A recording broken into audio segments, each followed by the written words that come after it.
President Obama's State of the Union will likely be very boring tonight, and not with a lot of bold proposals, as I have told you in the past.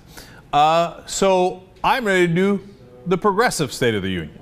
You know that afterwards, they not only have a Republican response, they have a Tea Party response. Why is it 2-1? That doesn't make sense. And where's the progressive response? Because it certainly ain't from President Obama. So get ready, buckle up, here I come. Here's my progressive response, even before the speech. Number one, end of austerity. I'm done with it, okay? So when Republicans say spending cuts, we need to get more spending cuts for the middle class and the poor, I say, no. Now, look, if we're going to do any spending cuts, we're going to do the sequester. And yes, there's spending cuts in discretionary spending there that is painful to everybody, okay? But if we're going to do that, we're at least going to take just as much from the bloated defense spending. Right now, what they're negotiating over is cut those spending from discretionary funds, but don't cut it from defense spending. End of this. I'm not having that conversation. You want a deal? You're going to do it on my terms. Otherwise, I'll see you in 2014. In fact, I'm going to do a new round of stimulus. And now Republicans will howl. Stimulus, we're not going to do any more stimulus.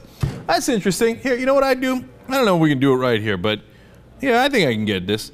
Here's what I would do if I was President Obama. Talk to the hand. Okay, I don't know if you can read it. 2014, okay? 2014, I'll see you in 2014. No, you don't want to create new stimulus to create jobs, right? You want to do cuts that's going to cost us jobs. Have at it, Hoss. Have at it. Look, you're going to hurt the country for 2 years, but I got to do what I got to do. So I'm going to push for stimulus. I'm going to push for job creation. You're going to push for killing jobs. And let's have that debate in 2014. I bet I whoop you. You have gerrymandered the House, so even though the Democrats got overall a million more votes in House elections than the Republicans did, the Republicans kept the House anyway because of gerrymandering the districts. But you know what? Your buddy Jerry ain't going to help you this time around. I'm coming with a whooping stick. I'm going to create jobs with stimulus. You want to go talk to the hand? Talk to the hand, okay? That's what I would do.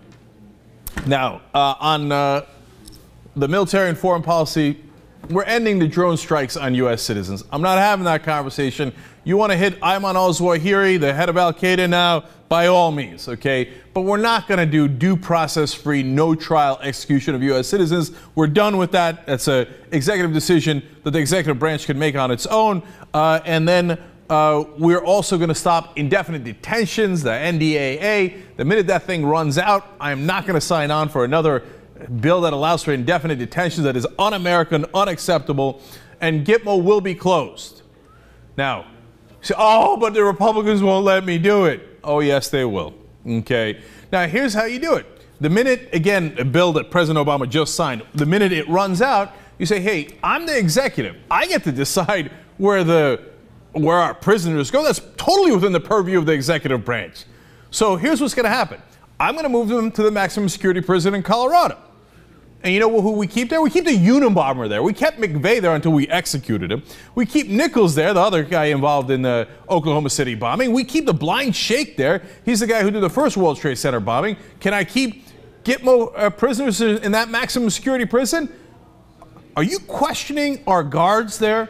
Are you questioning our law enforcement in Colorado? Is that what you're doing? Support law enforcement.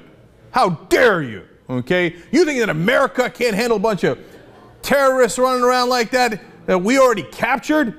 Do you think America's that weak? You go ahead and make that argument, okay?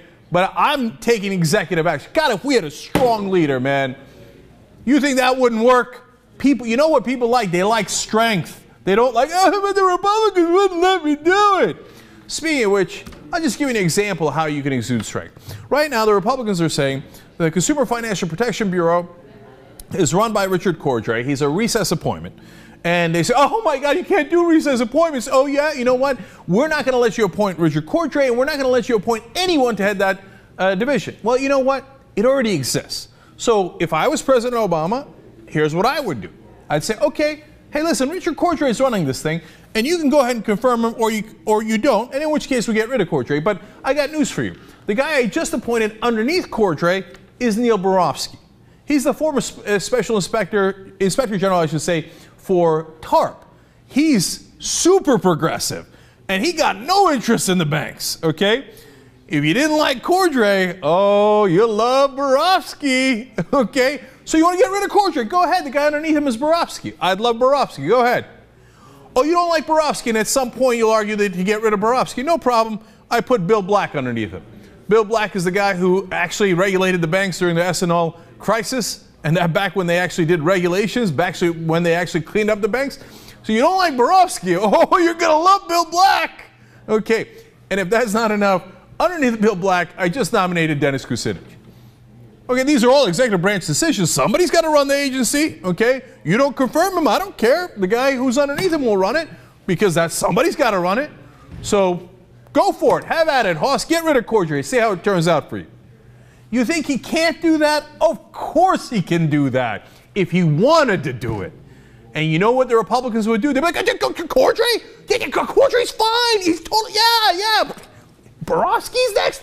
Yeah, wait, Cordray. Yeah, Cordray. I don't know what you're talking about. We always like Cordray. That's how you exude strength. That would be my State of the Union. And then I would end it by going like this. What now? By the way, the president in that case, scenario just dropped a pen and a highlighter and walked up. Pretty tough.